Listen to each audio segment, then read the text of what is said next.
Shalom, salam damai sejahtera bagi kita sekalian, pendengar setia Renungan Ceria GKSBS, Bapak Ibu dan saudara-saudaraku yang terkasih.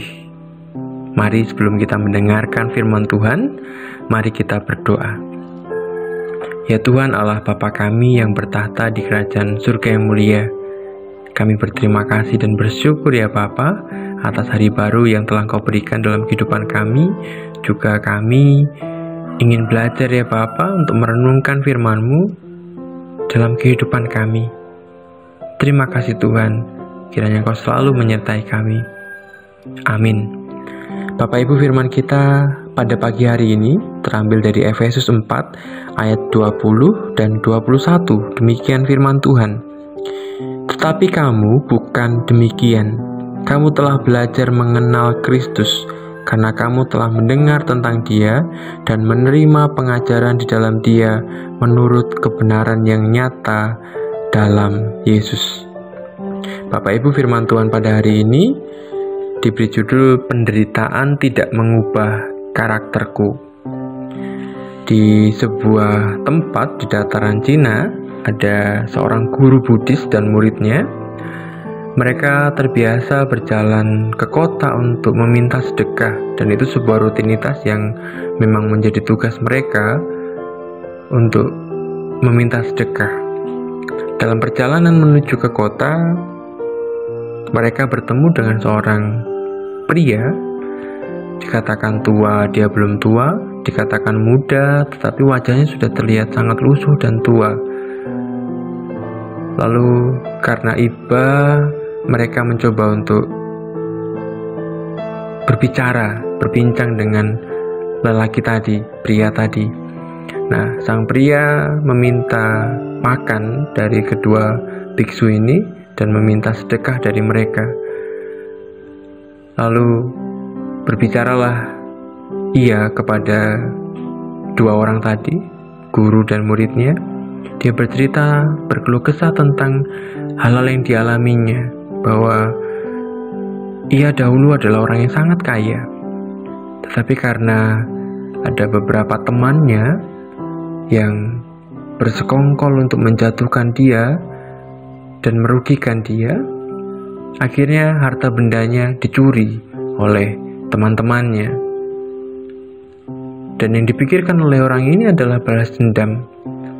Dia mencoba mencari sampai sejauh mana orang-orang yang mencuri tadi itu, teman-teman yang sudah mengkhianati dia tadi. Ke ujung dunia pun dia kejar sampai semua hartanya menjadi habis. Lalu kemudian dia sampai pada tahapan sekarang yang meminta-minta di jalanan. Nah, setelah memberi makan, guru dan murid tadi melanjutkan perjalanan ke kota. Lalu guru berkata kepada muridnya, "Anakku, orang itu telah kehilangan dua hal. Yang pertama harta bendanya, yang kedua jiwanya, sewaktu hartanya hilang." Bapak Ibu dan saudaraku yang terkasih, terkadang sebuah kehilangan yang dialami oleh kita pasti pernah kehilangan apapun, dan itu menjadi penderitaan. Baik itu kehilangan keluarga, kehilangan harta benda, dan kehilangan hal yang lainnya.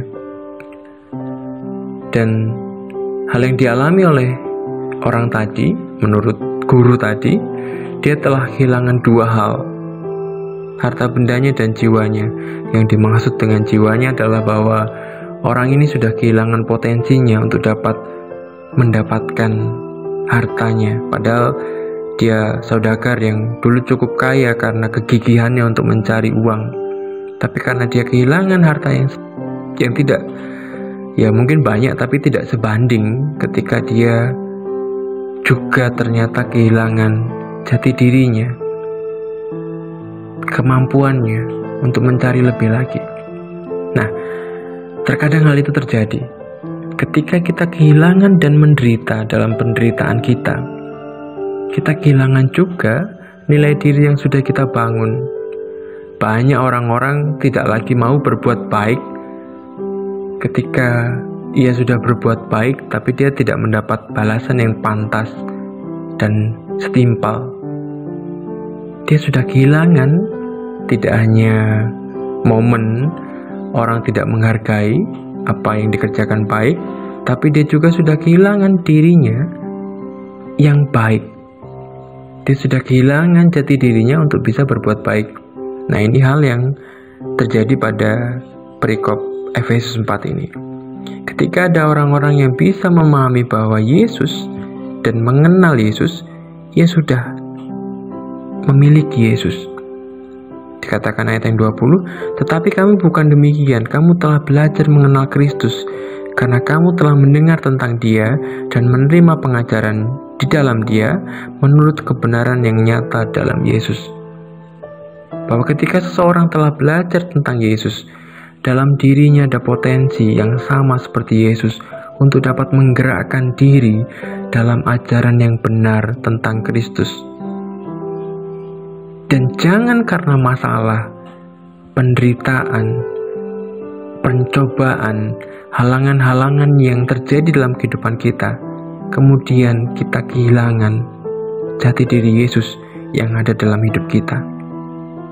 Jadi ketika Bapak Ibu dicuri, jangan sampai kehilangan pula nilai diri Bapak Ibu. Ketika Bapak Ibu berhadapan dengan permasalahan, jangan sampai nilai diri Kristus yang ada dalam diri Bapak Ibu juga hilang. Nah, ini hal yang dapat kita renungkan, bahwa kesadaran memiliki Yesus sampai pada hal-hal yang bisa kita pertahankan untuk tetap hidup di dalam Kristus. Kita tahu Ia adalah pokok anggur yang benar dan kita adalah carang-carangnya. Jadi mari ketika Bapak Ibu merenungkan firman ini, ingatlah bahwa Bapak Ibu sudah memiliki potensi tentang Yesus Kristus. Jadilah sumber damai sejahtera, jadilah kebaikan tanpa kehilangan nilai diri. Jadilah sang pendamai sekalipun menyusahkan. Dan jikapun kehilangan, jangan sampai Bapak Ibu kehilangan karakter Yesus Kristus. Semoga ini menjadi perenungan kita. Tuhan Yesus memberkati.